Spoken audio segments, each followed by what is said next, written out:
இந்த நிகழ்ச்சி மிக சிறப்பாக நடந்து கொண்டிருக்கிறது. ஒவ்வொரு முறையும் ஆழமான விஷயங்களை பற்றி பேசிக் கொண்டிருக்கிறார்கள்.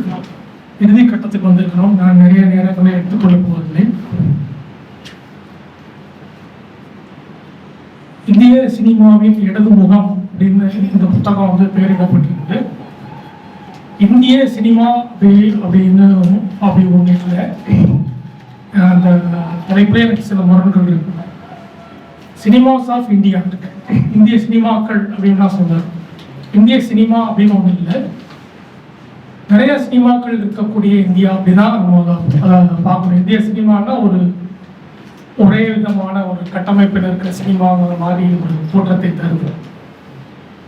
அப்புறம் இந்த இடது முகம் அப்படிங்கிற பெயர்ல இந்த புத்தகத்தில் வந்து ரித்விக் கடக் பற்றியும் ஜானா பரகாம் பற்றியும் விரிவான அவசரம்.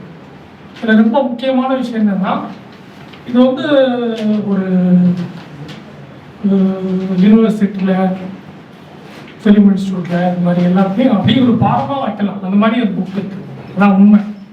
அவங்க ரெண்டு பேருடைய படம், ஜானா பிரகாம் அண்டு ரித்விக் கடக்குடைய படங்களும் படமாக வைக்கப்பட வேண்டும். +2 லெவல்லையே அது செய்யப்பட வேண்டும். அது அவங்களுடைய படங்கள்லாம் திரையிடப்பட வேண்டும். அந்த டெக்ஸ்ட் இந்த இடது சகம் இந்த புத்தகமும் பாடங்கள். ஏன்னா ஒரு இயக்குநரை பற்றின அவங்களோட வாழ்க்கை வரலாறு, அவங்களோட முழுமையான சினிமாக்களை பற்றிய கருதுகோள்கள், அவங்களுடைய பர்சனல் லைஃப் எல்லாவற்றையும் இணைத்து இந்த புத்தகம் வந்து சொல்லப்பட்டிருக்கு. உங்களுக்கு தெரியும், ஏற்கனவே 20 வருஷத்துக்கு முன்னாடியே வந்து ஜானா பிரகாம் பற்றி நான் விரிவாக ஒரு 300 பக்கத்துக்கு மேலே ஒரு புத்தகம் தொகுத்திருக்கேன். இந்த இடது முகம் அப்படிங்கிற இந்த வார்த்தையோட முக்கியத்துவத்தை வந்து ஒவ்வொரு நாளும் அந்த முக்கியத்துவம் வந்து கூடிக்கொண்டே இருக்குது. அதான் நம்ம பார்க்கணும். இப்போ நம்மளுடைய பிரச்சனை என்னன்னா, சில எழுத்தாளர்கள் இருக்காங்க, அவங்க வந்து சில கொள்கைகளோடு இருக்காங்க. சில இன்னைக்கு வந்து புதிய நிறைய வலதுசாரி அப்படின்னு சொல்லக்கூடிய எழுத்தாளர்கள் நிறைய பேர் இருக்காங்க. அப்போ நடுவில் இருக்கிற நிறைய வாசகர்களுக்கு வந்து பல குழப்பங்கள் வந்து இருக்குது.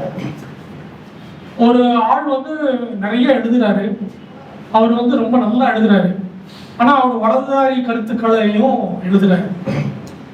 இப்படி நிறைய நம்ம சமூகத்தில் நிறைய பேர் இருந்திருக்கிறாங்க. ரொம்ப நல்ல ஆழமான கதைகள் எழுதியிருக்கிறாங்க, ஆனால் வந்து வலதுசாரி கருத்துக்களே அவங்க கொண்டிருக்கிறாங்க. இதுல 2 வகை இருக்கு. ஒருத்தங்க வந்து அவங்க வலதுசாரி கருத்துக்களை கொண்டிருக்கிறாங்க, ஆனா அவங்க படைப்புகளுக்குள்ள வந்து ரொம்ப ஆழமா வந்து பர்பஸ்ஃபுல்லா அதை திணிக்காம அவங்க அறியாம அந்த படைப்புகளுக்குள்ள வந்துட்டே இருக்கு. அது ஒரு வகை. இன்னொரு விதமான வலதுசாரி எழுத்தாளர்கள் வந்து தங்களுடைய வலதுசாரி கருத்துக்களை ரொம்ப நுட்பமாக தங்களோட படைப்புகளுக்குள்ள வச்சுட்டே இருக்கிறாங்க. இப்போ ரொம்ப காலமா இப்போ என்னன்னா, 80ஸ்க்கு முன்னாடி இந்த மாதிரி நிறைய உங்களுக்கே தெரியும் சிறு பத்திரிகை இந்த மாதிரியான எல்லா விஷயங்களையும் வந்து இப்போ நம்ம வந்து சின்ன வயசுலேருந்து பிறந்து வளர்ந்து அப்படி ஒரு 20-25 அந்த மாதிரி ஏஜில் ஒரு 18லேருந்து வரும்போது பார்த்தீங்கன்னா, நம்ம சிறு பத்திரிகை எல்லாம் படித்து வரும்போது பார்த்தீங்கன்னா நல்ல எழுத்தாளர்களையும் தெரிந்து கொண்டே வருவோம். அதே நேரத்தில் வந்து அந்த எழுத்துக்குள்ள வந்து தீவிர இடதுசாரி திராவிட இயக்க கருத்துக்களை எதிர்ப்பையும் நம்ம கற்றுக்கிட்டே வருவோம். அந்த மாதிரி தான் அந்த சிறுபத்திரிகையோட பயணமே அப்படிதான் இருக்குது. நீங்க சிறுபத்திரிகை ஆழ்ந்து பயின்றீங்கன்னா அது வந்து திராவிட இயக்கத்துக்கும் பெரியாருக்கும் இடதுசாரிகளுக்கும் அவங்களை பற்ற ஒரு விஷ விதைகளை வந்து அவங்க மனசுல விதைச்சு கொண்டே வருது. ஆனா அது கண்டுபிடிக்க முடியாது. அந்த நுட்பமா அது செஞ்சு கொண்டே இருக்காங்க. இது வந்து என்ன முக்கியமான விஷயம்னா, நம்ம வந்து எந்த பொசிஷனையும் எடுக்க முடியாம ஒரு கட்டத்துக்கு வருது. அது இன்னைக்கு வந்து நிறைய எழுத்தாளர்கள், நிறைய நல்ல நமக்கு தெரிஞ்ச நண்பர்கள், நிறைய எழுத்தாளர்கள் இருக்காங்க. அவங்க எல்லாரும் அற்புதமான கதை எழுதுறாங்க. ஆனா அவங்க பொசிஷன் எடுக்கிறதுல நிறைய ப்ராப்ளம் இருக்கு. இன்னைக்கு இருக்கிற சூழல்ல எந்த பொசிஷன் எடுக்கிறது அப்படிங்கிறது, அதை தாண்டி அவங்களுக்கு வந்து நிறைய ஒரு வட்டம் வந்து உருவாடுது. ஒரு தீவிர இலக்கிய பிரச்சனை, ஒரு சீரியஸான விஷயங்களும் வைக்கப்படுது. அது இன்னைக்கு பலவிதமா தாண்டி பல விருதுகள், வெளிநாட்டு பயணங்கள் அப்படின்னு அதையும் அட்டாச் பண்ணிட்டாங்க இப்போ. ஸோ அதனால அவங்க ஒரு பொசிஷன் எடுக்கிறதுக்கு வந்து ரொம்ப ரொம்ப சிரமப்பட வேண்டியிருக்குது. அந்த மாதிரி கட்டத்தில் தான் இந்த மாதிரியான விஷயங்களை நம்ம சொல்ல வேண்டியிருக்குது. இடது முகம், திராவிட இயக்க முகம், அம்பேத்கரிய முகம், இந்த மாதிரி பல விஷயங்களை நம்ம சொல்ல வேண்டியிருக்குது. ஏன்னா இது காலகாலமாக 1925லேயே வந்து இந்துக்களுக்கு நாம் இந்துக்கள் அல்லன்னு பெரியார் சொல்லியிருக்காரு 25. ஸோ அப்ப இருந்து நமக்கு ஏன்னா இது வந்து எப்படி போய் இந்த விஷயம் முடிய போகுது அப்படின்னு அவங்க அப்பவே 1925 40கள்லயே அம்பேத்கர் பெரியார் யூகிச்சிருக்காங்க. மகாத்மா ஃபூலே எல்லாரும் மிக ஆழமாக யூகித்து கொண்டிருக்கிறாங்க, யூகித்து சொல்லியிருக்காங்க. அது அப்படி நடந்து கொண்டிருக்கிறது. இப்ப நம்மளுடைய பிரச்சனை என்னன்னா, இப்ப நீங்க 1990களுக்கு பிறகு அம்பேத்கருடைய நூற்றாண்டுக்கு பிறகு பாஜக ஆட்சிக்கு வந்ததுக்கு பிறகு நீங்க பழைய வலதுசாரிகள் மாதிரியே இருக்க முடியாது. நீங்க பொசிஷன் எடுக்காம இருக்கிறது வந்து ரொம்ப டேஞ்சர் அப்படிங்கிறது தான் இந்த அடிப்படை விஷயம். அப்போ பாஜக ஆட்சிக்கு வந்ததுக்கு பிறகு நீங்க பொசிஷன் எடுக்கல. என்ன மாதிரியான பொசிஷன் எடுக்க இல்ல, அவர் பெரிய நல்ல எழுத்தாளர், ஆனா வளர்ச்சியா இருக்காரு. எனக்கு ஒரு நண்பர் இருக்காரு, அவர் காலையில எந்திரிச்சோட எறும்புகளுக்கு எல்லாம் உணவு வைப்பாரு, ஒரு கவிஞர், ஆனா அவர் RSS காரு. இப்படி இந்த மாதிரி தான் அவங்க கட்டமைக்கிறாங்க. ஸோ இது உண்மை, நான் சொல்றது பொய் இல்லை, அது மாதிரி தான் கட்டமைக்கிறாங்க. ஸோ அப்போ வந்து எப்படி வந்து பொசிஷன் எப்படி கராரா வந்து நட்பை முறித்து கொண்டு நம்ம வந்து பொசிஷன் எடுக்க முடியுமானா எடுக்க வேண்டிய சூழல் வந்து இன்னைக்கு உருவாயிருக்கு. அதான் ரொம்ப அடிப்படையான விஷயம். அப்போ வந்து யாரு வந்து இடதுசாரின்னு பார்க்க வேண்டியது இல்லை, யார் வலதுசாரி கருத்துக்களை பரப்பாம இருக்காங்க, வலதுசாரி கருத்துக்களை அறியாமலோ அறிந்தோ கொண்டிருக்கிறாங்களோ அவங்களை வந்து நுட்பமாக கண்டு உணர்ந்து அவனை வெளியே சொல்ல வேண்டிய தேவை வந்து நம்மளுக்கு ரொம்ப அவசியமாக இருக்கிறது. இந்த ரித்வி கணக்கு வந்து 1960களில் படம் பண்ணார். 1951 தான் அவருடைய முதல் நாகரிக் வந்தது. என்னுடைய வாழ்க்கையிலே மறக்க முடியாத ஒரு படம் தான் நாகரிக். அது வந்து இந்திய ரஷ்ய உறவுல வந்து ஒரு இங்கிருந்து 80ஸ்ல வந்து நிறைய பேர் போனாங்க. இந்திய ரஷ்ய உறவுல வந்து தூர்தர்ஷன்ல வந்து விடிய விடிய படம் போடுவோம். இந்தியாவுடைய படங்கள், ரஷ்யாவுடைய படங்கள் தினசரி தார்கோஸ்கிலிருந்து ஆரம்பிச்சு நைட்டு 12 மணிக்கு போடுவாங்க. நைட்டு 12 மணிலேருந்து 3 மணி வரைக்கும் அந்த படங்கள் போகும். அதில் வந்து நான் முதல் முறையாக வந்து இரவு 12 மணிக்கு இந்த நாகரிக் படம் வந்து போட்டாங்க தூர்தர்ஷன். என்னுடைய வாழ்க்கை எனக்கு வந்து படம் முடிஞ்சு அப்படியே காய்ச்சலே வந்துச்சு. அவ்வளோ அற்புதமான ஒரு படம். அந்த படத்தை பற்றி நிறைய பேர் பேசுறது இல்லை. அவருடைய முதல் படம். இன்னும் ஆச்சரியமாக சொல்ல போனால் இந்திய சினிமாவுடைய வரலாறு அப்படிங்கிறது வந்து நம்ம சின்னமூல் அப்படிங்கிற படம், இமானி கோஷர் படம், அல்ல மாற்று சினிமாவுடைய வரலாறு, சத்யஜித்தோட பதேல் பாஞ்சாலி, இது வந்து 57 அது மாதிரி தொடங்குது. ஆனால் அதுக்கு முன்னாடியே அந்த படம் எடுக்கப்பட்டிருக்கிறது ரொம்ப ஆச்சரியகரமான. 1951 இந்த படம் எடுக்கப்பட்டிருக்குது. ஆனால் அந்த படம் வெளியாகல. 1970க்கு மேலதான் அந்த பிரிண்டை கண்டுபிடிச்சு அதை ரிலீஸ் பண்ணிட்டாங்க. அவ்வளவு துயரமான ஒரு கதை அவருடைய கதை. அவருடைய திரைப்படத்தை போலவே அவருடைய வாழ்க்கையோட கதையும் ரொம்ப துயரமானது. இதுல ரொம்ப முக்கியமான விஷயம் என்னன்னா, இப்ப நம்ம பொசிஷன் எடுக்க வேண்டிய நிறைய தேவைகள் இருக்கு. ஏன்னா சாதி அல்லது வந்து மதம் இவங்க இதெல்லாம் வச்சுதான் இவங்க பிளே பண்ண போறாங்க அப்படின்னு நம்முடைய முன்னோர்கள் வந்து யூகித்திருக்காங்க. மகாத்மா ஜோதிராவ் ஃபூலே, அம்பேத்கர், பெரியார் இவங்க எல்லாருமே வந்து இந்தியாவில் என்ன நடக்க போகுது அப்படிங்கிறத மிக ஆழமாக ஊகிச்சிருக்காங்க. இன்னும் சொல்ல போனா பெரியார் போன்றவர்கள் வந்து நீங்க வந்து முஸ்லீமா மாறினீங்கன்னா அடுத்த 5 நிமிஷத்துல நீங்க வந்து தீண்டாம போயிடும் அப்படின்னு எழுதிட்டாரு. நீங்க கிளிக் பண்ணி நீங்க முஸ்லீமா மாறின அடுத்த 5 நிமிடங்கள்ல உங்களுடைய தீண்டாமை அப்படி ஒரு வரி எழுதியிருக்கிறாரு. நீங்க மதம் மாறிய அடுத்த 5வது நிமிடத்தில் நீங்கள் வந்து இந்த தீண்டாமையிலிருந்து விடுபடுவீர்கள் அப்படின்னு இருக்காரு. அவர் வந்து மதம் மாறுவது அப்படிங்கிறத தாண்டி வந்து எது வந்து பின்னாடி அபாயகரமாக மாறப்போகுது அப்படின்னு அவங்க வந்து ரொம்ப தெளிவாக கூறியிருக்கிறாங்க. நண்பர் கூட துரந்தர் படத்தை பத்தி பேசினாரு. இந்த துரந்தர் படம் வந்து என்னைய பொறுத்த வரைக்கும் இதுவரைக்கும் வந்த வலதுசாரி சினிமாவில் அல்லது வந்து நிறைய படங்கள் ஜோக் படங்கள்லாம் வந்துட்டு இருக்கு. ஆனால் அது அப்படி இல்லை. மிக நேர்த்தியாக அற்புதமான மியூசிக், அற்புதமான கேமரா ஒர்க், பயங்கரமான வயலன்ஸ். இன்னைக்கு இளைஞர்களுக்கு தேவை. மிக நேர்த்தியாக எடுக்கப்பட்ட படம் துரந்தர். ஃபர்ஸ்ட் நான் இன்னும் 2வது பார்க்கல. அதுல ரொம்ப முக்கியமான விஷயம் என்னன்னா, அந்த படம் வந்து ஒரு சிஸ்டமேட்டிக் பார்வையோடு அந்த படம் செய்யப்பட்டிருக்கு. இந்த எலெக்ஷனை நோக்கி இன்னும் 20 வருடங்களுக்கு மோடி தொடரணும்னா என்ன செய்யணும் அப்படின்னு சொல்லி அந்த படத்துல வந்து அவ்வளவு சிஸ்டமேட்டிக்கா பண்ணப்பட்டிருக்கு.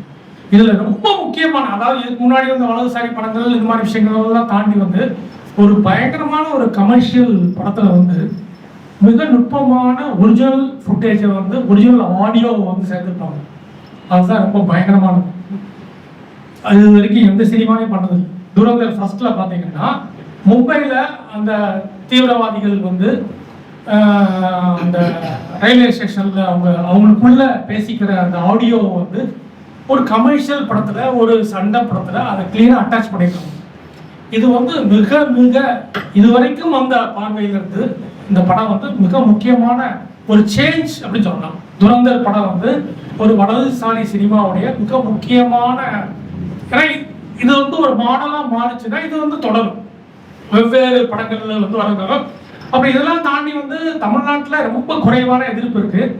வட இந்தியாவில் எதிர்ப்பே இல்லை. அது வந்து கொண்டாடுறாங்க அந்த படத்தை. அது என்ன அதனுடைய கருத்துக்களும் புரியாம அவ்வளோ பயங்கரமா இருக்கு நம்மளுடைய சமூகம். அந்த காலகட்டத்தில் தான் இந்த மாதிரி புத்தகங்கள் வந்து நமக்கு டெக்ஸ்ட் புக்காக மாறணும் அப்படிங்கிறது தான் நம்மளுடைய ஆறு.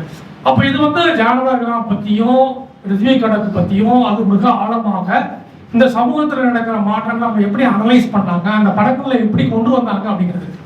இதை தாண்டி வந்து நீங்க பாத்தீங்கன்னா இந்த நான் சொன்னேன் இந்த ஃபுட்டேஜ்ல இந்த டாக்குமெண்ட்ரி விஷயங்களை ஆட் பண்றாங்க. ஒரிஜினல் ஆடியோவை வந்து படத்துல ஆட் பண்ணிருக்காங்க. அது ரொம்ப பயங்கரமா இருந்தது நான் படம் ஃபர்ஸ்ட் டைம் படம் பார்க்கும்போது. இதுல என்ன நிறைய பேர் வந்து டெக்னிக்கலா நல்லா இருக்கு அப்படி இருக்குன்னு சொல்லி அந்த படத்தை வந்து ப்ரமோட் பண்றாங்க. முதல் படத்துக்கு கூட ப்ரமோஷன் ரொம்ப இல்லை. துரந்தர் 1க்கு, துரந்தர் 2க்கு வந்து ஆல்மோஸ்ட் பயங்கரமான ரஜினிகாந்த் வந்து ஒரு மிகப்பெரிய ப்ரமோஷன் வந்து அதுக்கு நடக்குது. எல்லாரையும் பேச பிளான் பண்ணி அதை பேச வைக்கிறாங்க. தமிழ்ல ட்ரைலரே மில்லியன் கணக்கில் போயிருக்கு. தமிழ்ல அந்த படத்தோட ட்ரைலரே வந்து மில்லியன் கணக்கில் போயிருக்கு. ஸோ அப்போ வந்து இதுல என்ன முக்கியமான விஷயம்னா, இந்த நீங்க துரந்தர் அப்படிங்கிற படத்தை அண்டர்ஸ்டாண்ட் பண்ணிக்கணும்னா 3 விஷயம் முக்கியமான விஷயம். ஒன்று வந்து மோகன் கர்கரேயை கொலை செய்தது யார் அப்படின்னு ஒரு புத்தகம் இருக்கு. அந்த புத்தகத்தை நீங்க படிக்கணும். அப்புறம் ஆனந்த் பட்வர்தன் ரீசன் அப்படின்னு ஒரு படம் பண்ணியிருக்காரு, ஆவணப்படம். இது எல்லாமே இந்த மும்பை குண்டுவெடிப்பை பத்தி, இந்தியாவில் நடக்கிற குண்டுவெடிப்பை பத்தி படம். இது எப்படி வந்து இந்த ரெண்டு நீங்க இந்த அப்ப நீங்க வந்து ஒரு நாள் கருத்தரங்கை வந்து நம்ம நடத்தணும். ரீசன் ஆவணப்படத்தை போடணும், மோகன் கர்கரேயோடைய கொலை செய்தது யார் அப்படிங்கிற புத்தகத்தை நம்ம வந்து விவாதிக்கணும். அது தமிழ்லேயே வந்துருக்குது. 3வது துரந்தர் படம். இது 2 ஆவணம், டாக்குமெண்ட்ரி ஃபிலிம் இருக்கு, நம்ம கையில புக் இருக்கு, என்ன நடந்துச்சு அப்படிங்கிறது.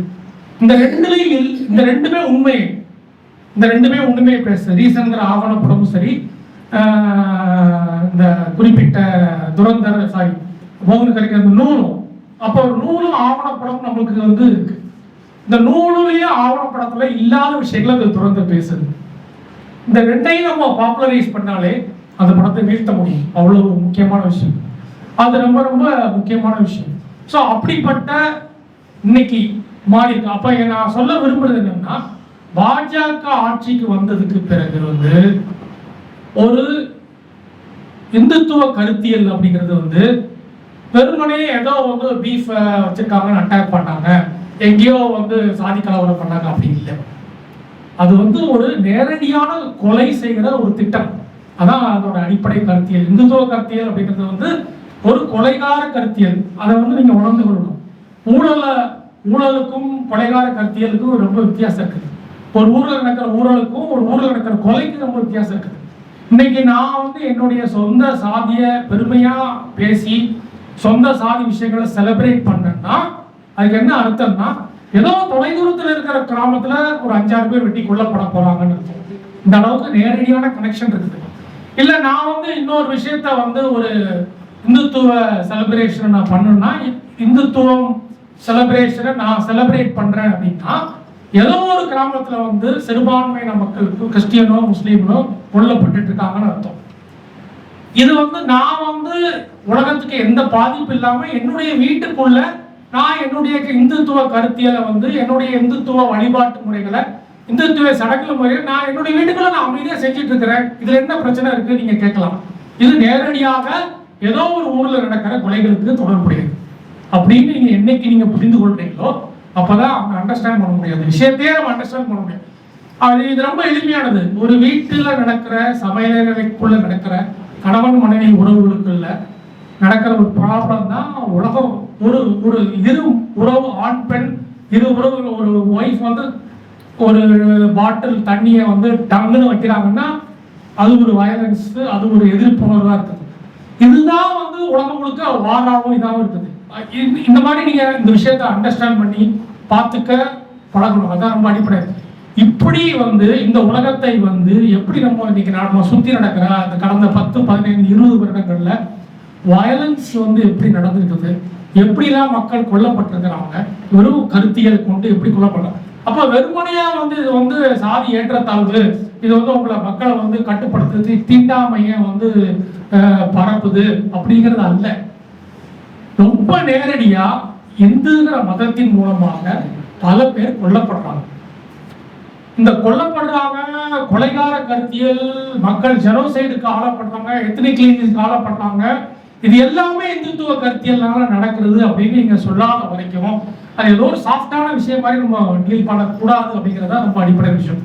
ஸோ இவ்வளவு விஷயங்களையும் வந்து இந்த இரு இயக்குநர்களும் ஜான் ஆபிரகாம் அண்ட் ரித்விக் கனக் வந்து 1960 உள்ளவர், அவருடைய வாரிசாக ஜான் ஆபிரகாம்.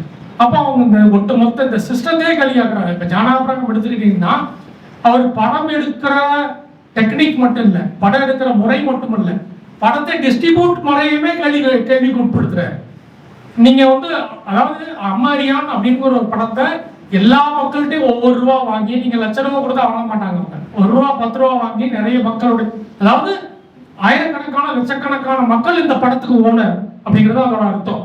அப்ப அந்த படத்தை எடுத்து அதை வந்து அவங்க நினைச்சிருந்தா தியேட்டர் ரிலீஸ் பண்ணிருக்கலாம். இந்த படம் தியேட்டருக்கு நாங்கள் கொடுக்க மாட்டோம் அப்படின்னு சொல்லிட்டாங்க. இது ரொம்ப முக்கியமானது. இந்த படத்தை, அது ஒரு சிறப்பான படம் அம்மாரியான்றது, ஒரு அற்புதமான ஒரு பியூட்டிஃபுல்லான ஒரு போஸ்ட் மாடர்னான ஒர்க். அது அந்த படத்தை வந்து நீங்க தியேட்டர் ரிலீஸ் பண்ணா எல்லாரும் பார்க்கலாமே அப்படின்னு உங்க எல்லாருக்கும் தோணலாம். எல்லாரும் பார்ப்பாங்க, நல்லா படம் கலெக்ஷன் ஆகாம இல்லை, அது அல்ல நோக்கம். இந்த படத்தை நாங்கள் தியேட்டருக்கு கொடுக்க மாட்டோம்னு சொன்னாங்க.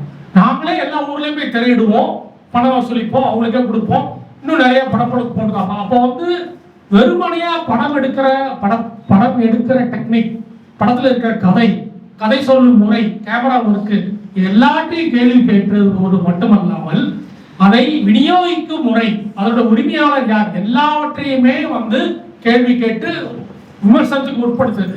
அதை எல்லாரும் ஃபாலோ பண்ண முடியுமா, செய்ய முடியுமா அப்படிங்கிறத கேள்வி வேற. பட் அவங்க செஞ்சாங்க, அவங்க செஞ்சதை யாரும் செய்யலைங்கிறது தான் ரொம்ப அடிப்படையான விஷயம். இதுல ரொம்ப முக்கியமான விஷயம் என்னன்னா, இந்த விஷயோட முடிச்சுட்டேன்னா, இதுல ரொம்ப முக்கியமான விஷயம் என்னன்னா, இந்த 2 இயக்குநர்களை பத்தியும் இப்ப இவர் வந்து இந்த புத்தகத்தை வந்து இந்திய சினிமாவின் இடது முகம் அப்படின்னு அவர் வந்து சொல்றாரு. ஆனா இவங்க வந்து இடதுசாரிகள் மட்டும் ரசிக்கக்கூடிய இயக்குநர்கள் இல்லையே. அதான் ரொம்ப, அதுதான் இருக்கிறதே அற்புதமான விஷயம்.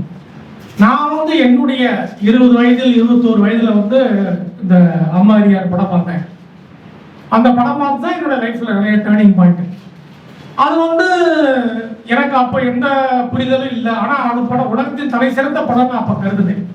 ஏன்னா அந்த மாதிரி ஒரு விஷயம் இருக்கு. அதுல ஹரின்னு ஒரு கேரக்டர் வந்து, அது வந்து மியூசிக்ல இருக்காரு. அந்த ஹரி தான் வந்து ஹரி, அதுக்கப்புறம் அக்ரஹாரத்தின் கழுதைங்கிற படத்துல கழுதை, இதெல்லாம் வந்து நம்மளுடைய ஐடென்டிபிகேஷனா மாறுது. அதான் ரொம்ப முக்கியமான விஷயம்.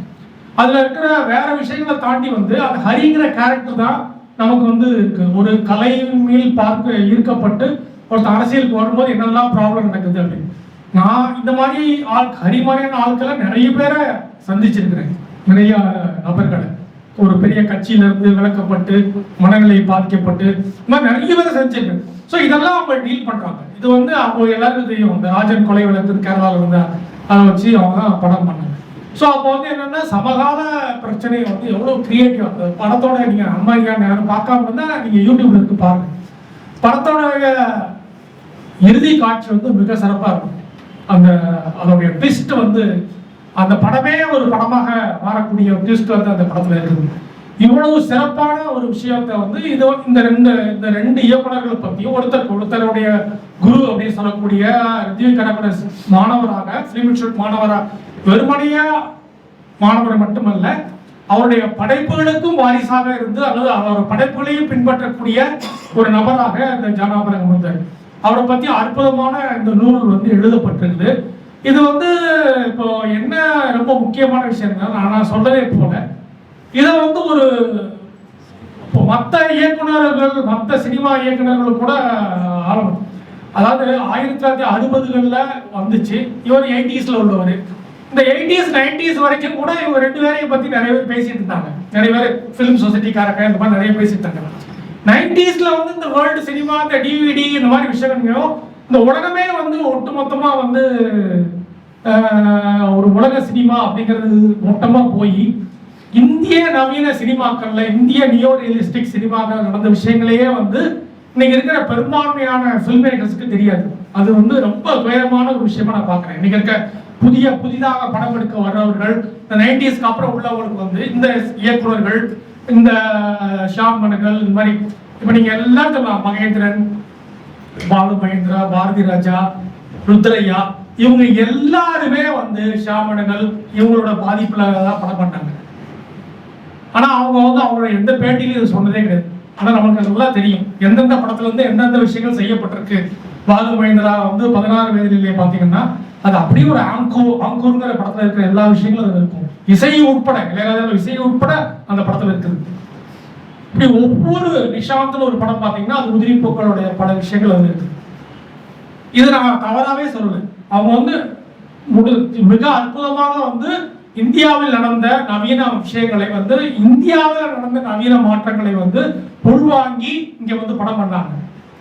ஆனா இந்த 90ஸ்க்கு பிறகு வந்து முற்றிலுமாக நம்மளுடைய சினிமாக்களை வந்து நம்ம மறந்துட்டோம். அதாவது நம்மளுடைய இந்தியாவில் நடந்த நியோ ரியலிஸ்டிக் சினிமா அப்படிங்கிற சொல்லக்கூடிய நவீன சினிமா, நவீன யதார்த்த சினிமாவை வந்து நம்ம பார்க்கறது கற்றுக் கொடுத்துருக்கோம். எல்லாரும் கிங் யூத்துக்கு பார்க்குறாங்க, அந்த படம் பார்க்க, இப்படிதான் பேசிட்டே இருக்க ஒழிய வந்து நம்மளுடைய இந்திய சினிமாக்களை பார்ப்பதற்கான பயிற்சியும் ஃபிலிம் இன்ஸ்டியூட்லேயே கூட பார்க்குறாங்களான்னு சந்தேகம் இருக்கு. இப்போ நீங்க போய் மெட்ராஸ் ஃபிலிம் இன்ஸ்டியூட்ல வந்து இந்த நான் சொல்ற இந்த மணிக்கவுல், இந்த மாதிரியான ஷாம் படங்கள், இவங்களுடைய எல்லா படங்களையும் பார்க்குறாங்களா? ஜானா பிரகாம் படத்தை இது வரைக்கும் ஸ்க்ரீன் பண்ணியிருக்காங்களா? அம்மாரியான போட்டுருக்காங்களா? ரித்விக் படம் எல்லா படங்களையும் போட்டுருக்காங்களான்னா அது ஒரு, ஏன்னா இன்னைக்கு உலகமே மாறிடுச்சு. ஆனா நமக்கு வந்து தெரியுது நல்லா. திரும்பவும் அந்த புத்தகத்தை படிக்கும்போது, திரும்பவும் இவங்க ரெண்டு பேருடைய படங்களையும் பார்க்கும்போது வந்து எவ்வளவு முக்கியமான ஒரு விஷயமாக மாறி இருக்குது. இன்னைக்கு எப்போ எவ்வளவு தேவை இருக்கிறது தெரியுது. எனவே இது வந்து ஒரு இதை படிக்கும்போது அப்படிதான் எனக்கு தோணுச்சு. இது வந்து அப்படியே ஒரு டெக்ஸ்ட் புக்கா இருக்க வேண்டிய விஷயம் அப்படின்னு தோணுச்சு. நம்முடைய திரும்ப நம்மளுடைய பள்ளி அல்லது பாடத்திட்டத்தில் வந்து இந்த மாதிரியான புத்தகங்கள் நம்ம செய்ய வேண்டிய காரியம். நான் நினைக்கிறது என்னன்னா, பெண் ஏன் அடிமையானால், சாதியை ஒழிக்கும், இதெல்லாம் வந்து பாடத்திட்டத்தில் சேர்க்கப்படணும். இது வந்து இந்த திராவிட இயக்க ஆட்சியில் வந்து அதெல்லாம் ரொம்ப நேச்சுரலா வந்து சேர்க்கப்பட்டிருக்கலாம், ரொம்ப இயல்பாகவே சேர்க்கப்பட்டிருக்கலாம் பாடத்திட்டத்தில், ஆன்சிலரியில. சின்ன வயசுல வந்து நம்ம புதுமை பித்தன் இவங்களெல்லாம் படித்தோம். அதே மாதிரி இந்த விஷயங்கள் எல்லாத்தையும் சேர்க்கலாம். அது மாதிரி இந்த மாதிரியான நூல்கள், இந்த மாதிரி படங்கள், இந்த மாதிரி போட்டு பார்க்கணும்.